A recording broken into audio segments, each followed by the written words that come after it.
Hola, ¿qué tal? Mi nombre es Iván Carrillo y me da mucho gusto darles la bienvenida una vez más a Reporte Climático, el espacio semanal de periodismo y soluciones para un mundo en constante cambio. Aquí damos voz a los expertos latinoamericanos que indagan en la mayor crisis de nuestro tiempo, la alteración del clima. Con su ayuda, reflexionamos acerca de los principales retos que enfrenta nuestra región, así como las posibilidades para un mejor porvenir. Debido a sus características geográficas, físicas y socioeconómicas, México es un país altamente vulnerable al cambio climático. Pero, ¿cuáles son exactamente los riesgos que lo aquejan y hacia dónde debe dirigir sus esfuerzos como nación? Hoy nos guiará por este tema Adrián Fernández, quien es doctor en Ciencias Ambientales y director ejecutivo de la Iniciativa Climática de México, una organización que busca influir en el sector público, privado y social para la toma de decisiones. Los invito a seguir la conversación, pero antes echemos un vistazo a las noticias más relevantes sobre el clima alrededor del planeta.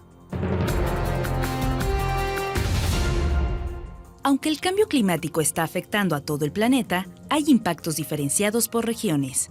Tal es el caso del Mediterráneo, donde el calentamiento ocurre 20% más rápido que en el mundo en su conjunto, según reportó el portal Mongabay. Olas de calor, sequías y el aumento del nivel del mar son efectos que continuarán en dicho territorio hasta fines de siglo. Y no detener la quema de combustibles solo empeorará estos problemas.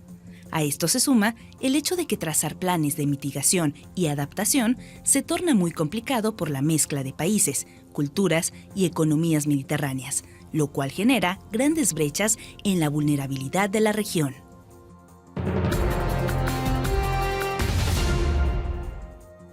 El cambio climático tiene una influencia directa sobre la salud física de las personas, a veces de formas inesperadas. Por ejemplo, de acuerdo con un reciente análisis publicado en Medical News Today, el calor extremo está provocando que más personas lleguen a urgencias por deficiencia de sodio, un mineral necesario para el buen funcionamiento de la presión arterial, el sistema nervioso y los músculos. Asimismo, se ha observado que las altas temperaturas están asociadas con un sistema inmunitario debilitado. En consecuencia, el calentamiento global podría volvernos más susceptibles a infecciones gastrointestinales, a virus como el de la influenza, e incluso a padecimientos neurológicos, como el Alzheimer y el Parkinson. Sue Parfitt, una mujer de 80 años de Gran Bretaña, está ocupando los titulares de medios como Deutsche Welle debido a su activismo contra el cambio climático. Sin importar el frío o si es de día o de noche, ella y otros ambientalistas bloquean autopistas por donde transitan cargamentos de petróleo, cuyo uso como fuente de energía es la causa directa de calor creciente. Sue ha dicho que ya no entiende al mundo, que la crisis del clima amenaza la existencia de sus nietos y que a nadie parece importarle. Sus acciones pacíficas de desobediencia civil la han llevado frente a los tribunales, pero ella continúa declarando que, cuando un gobierno falla en su deber con los ciudadanos, estos deben defenderse, pese a que eso signifique ir a prisión. Aumento continuo del nivel del mar. Huracanes cada vez más intensos. Modificación de los patrones de lluvia y disminución de las aguas superficiales son algunos de los efectos irreversibles que sufrirá México si no actúa oportunamente frente al cambio climático. Esta condición se debe en gran medida a factores físicos. En primer lugar, la localización del país entre dos océanos se traduce en una gran exposición a los fenómenos hidrometeorológicos extremos, como sequías y tormentas. En segundo lugar, su complejo paisaje incrementa la probabilidad de desastres como inundaciones y deslaves. Además, México es un lugar de fuertes contrastes socioeconómicos que abonan a una mayor susceptibilidad climática. Más del 40% de su población vive en condiciones de pobreza y 25% está asentada en sitios irregulares y zonas de riesgo. Como resultado, más de 300 municipios mexicanos entran en la clasificación de la más alta vulnerabilidad al cambio climático. ¿Qué está haciendo el Estado para contrarrestar dicha situación? El país cuenta con una ley general de cambio climático y diversas normas que priorizan este tema. Asimismo, es parte de tratados internacionales donde destaca el Acuerdo de París. Sin embargo, en la práctica todas esas iniciativas se han quedado cortas. Desde el punto de vista de la mitigación, México se ha comprometido a reducir en un 22% sus emisiones de los gases que calientan al planeta antes del año 2030. Y con financiamiento externo, la promesa es de 36% menos. No obstante, poco se ha avanzado rumbo a esta meta, pues el país sigue estancado en el uso de combustibles fósiles e incluso muestra una tendencia a invertir en proyectos de exploración y explotación de hidrocarburos. Por otro lado, México tiene la ventaja de ser megadiverso y sus ecosistemas brindan servicios ambientales clave para amortiguar la crisis del clima.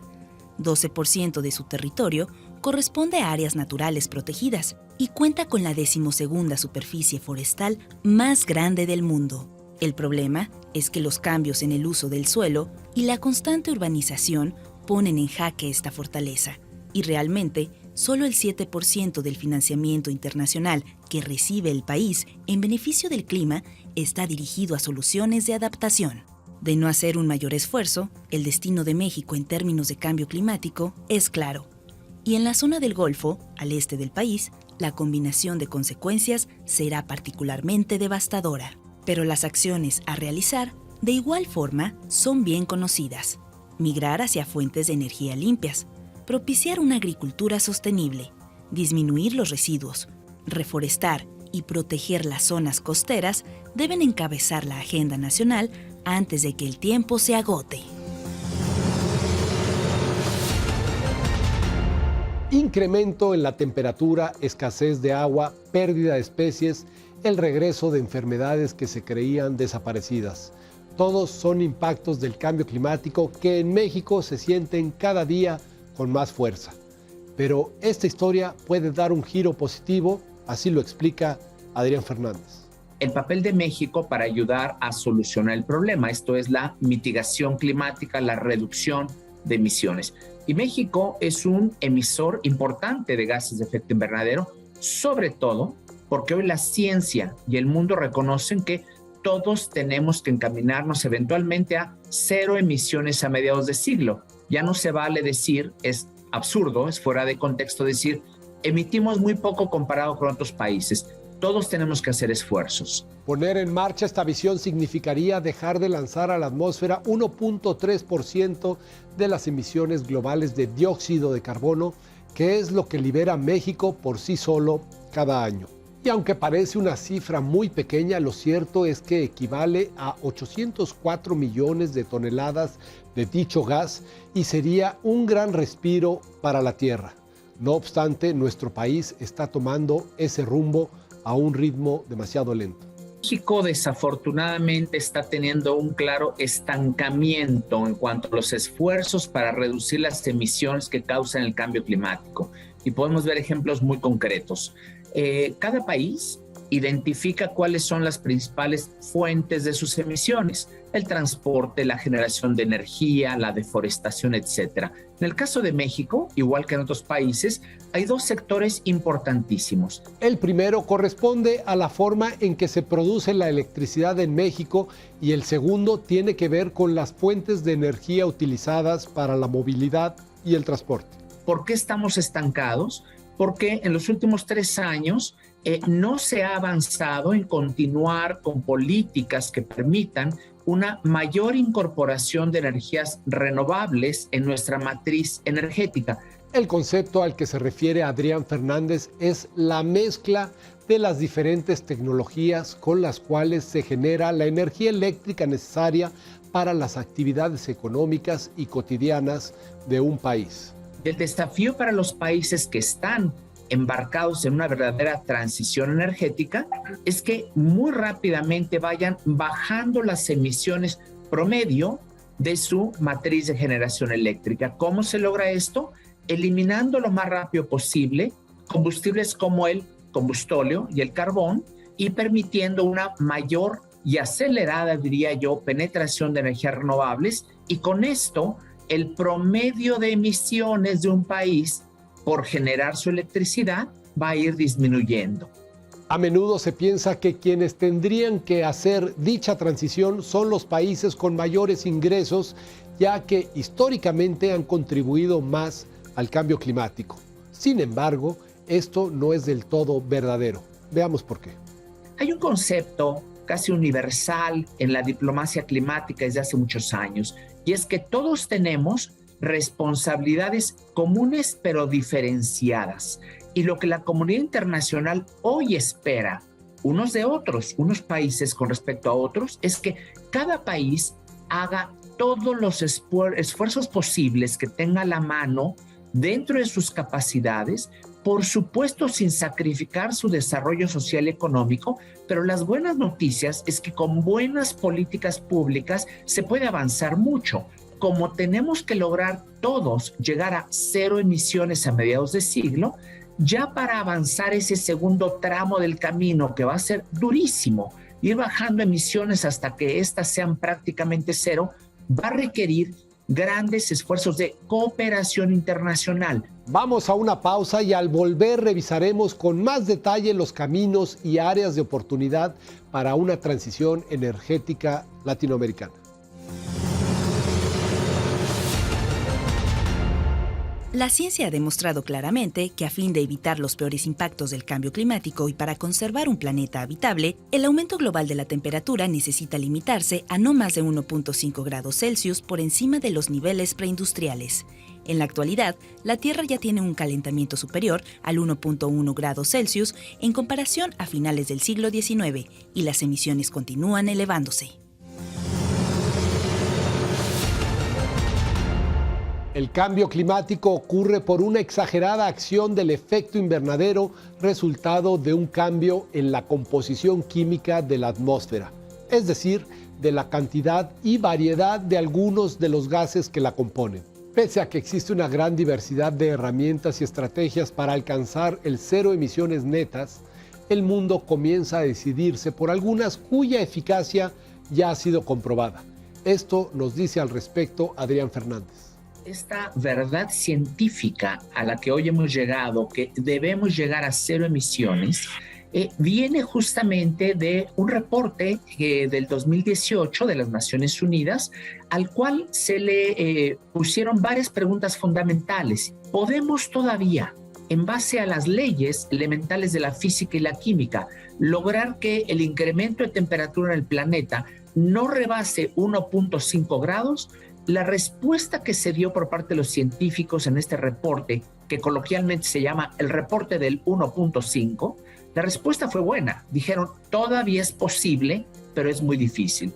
Lo que está por definirse en algunos casos son cuáles tecnologías van a predominar y van a ser de mayor efectividad y costo-efectividad en las siguientes décadas. Pero hay una claridad en donde se sabe, primero, tenemos que deshacernos cuanto antes del uso de combustibles fósiles. Esa es la primera condición de la transición energética.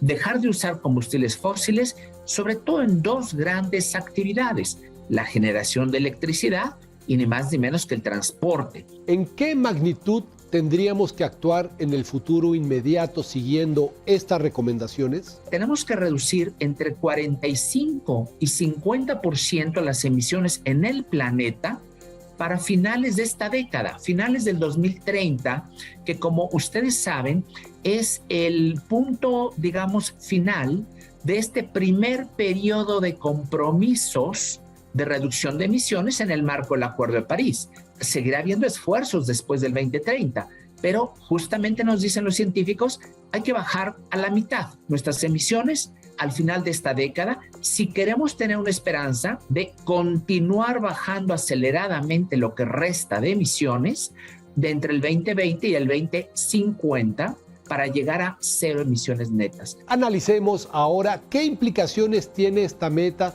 para una región tan compleja y cambiante como América Latina.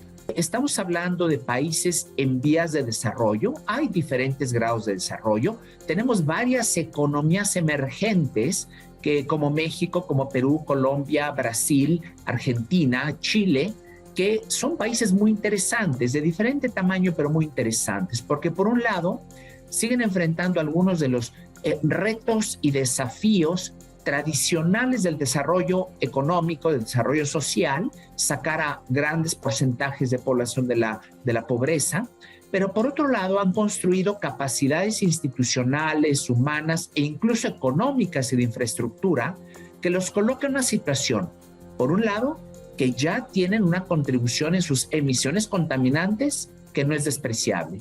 Pero por otro lado, la buena noticia es que tienen capacidades que les permite absorber y adoptar tecnologías emergentes y que empiezan a ser competitivas con tecnologías obsoletas y contaminantes para que estos países emergentes de la región de América Latina se embarquen, por ejemplo, en una acelerada transición energética.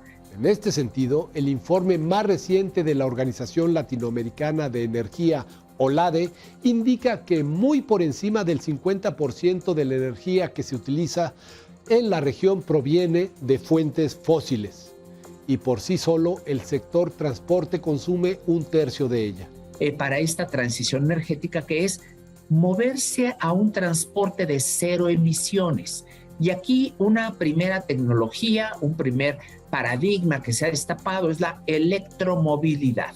Y hay ya decisiones muy importantes adoptadas por las principales economías del mundo que básicamente consisten en haber puesto ya una fecha límite, una fecha fatal a partir de la cual diferentes países prohibirán la venta de vehículos de combustión interna. Y habrá una transición, ya estamos en una transición de vehículos cada vez más eficientes, que consumen cada vez menos combustible, incluyendo toda una generación de vehículos híbridos que combinan un motor de gasolina con uno eléctrico, y lo importante es que te dan un mayor rendimiento de combustible, que ponen menos dióxido de carbono en la atmósfera por kilómetro recorrido. La buena noticia para América Latina es que la mayor parte de los países tiene un enorme potencial de generación de electricidad a partir de fuentes de energía renovables como la solar, eólica y geotérmica. Ya no tenemos el conflicto, el desafío que teníamos hasta hace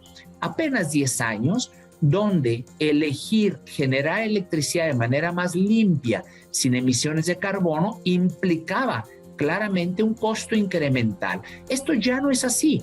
Por eso lo que necesitamos son buenas políticas públicas para hacer lo que le conviene a un país, y veremos que ahora hay una alineación muy buena entre la racionalidad económica, social, ambiental y climática. Se puede satisfacer simultáneamente todos esos criterios, todos esos aspectos con energías renovables y eliminando aceleradamente combustibles sucios y hoy en día más caros. En el contexto de la transición energética, el uso de estas alternativas es un hecho, pero aún se debate qué rol jugarían opciones como el hidrógeno o la energía nuclear. ¿Qué pasa para México? México tiene, como bien señalas, experiencia desde hace varias décadas con las 2 unidades nucleares que están en Laguna Verde. Aquí muchos grupos ambientalistas han levantado cuestionamientos, yo creo que muy válidos, de decir, ¿tenemos o no la capacidad en México de utilizar energía nuclear de manera segura?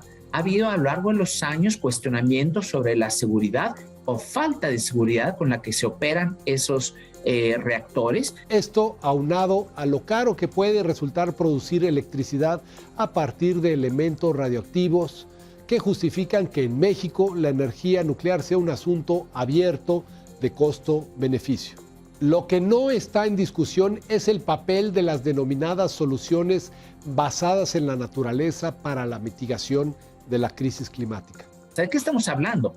Primero que nada, parar la deforestación. Cero deforestación en el mundo, cero deforestación en México, en Amazonía, en toda nuestra región de América Latina. Segundo, hay grandes oportunidades para restaurar grandes extensiones donde han sido alterados a lo largo de décadas los ecosistemas nativos y en donde se han tenido usos del suelo que han erosionado precisamente el suelo, que han generado emisiones, pero hay grandes oportunidades a través de diferentes modalidades para restaurar ecosistemas. Lo ideal es ayudar a que regresen a sus estadios originales. Pero incluso si esto no es posible, hay la posibilidad de que se tenga una cobertura vegetal mucho mejor, mucho más diversa que la situación donde se ha deforestado ampliamente, el país.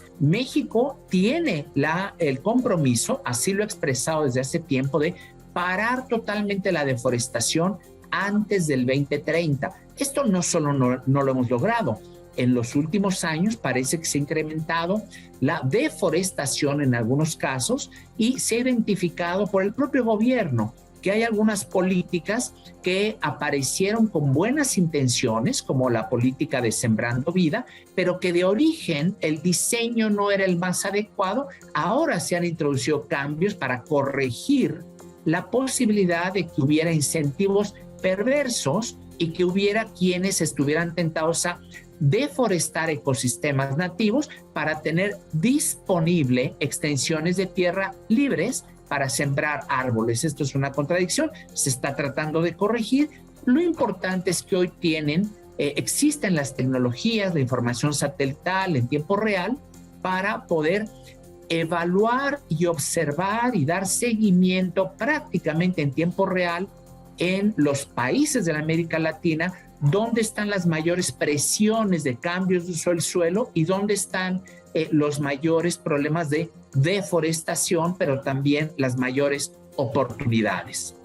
Adrián Fernández es cauteloso al pronosticar el futuro inmediato de la humanidad en función del camino climático, pero aún tiene razones para mantener el optimismo a las cuales vale la pena aferrarse.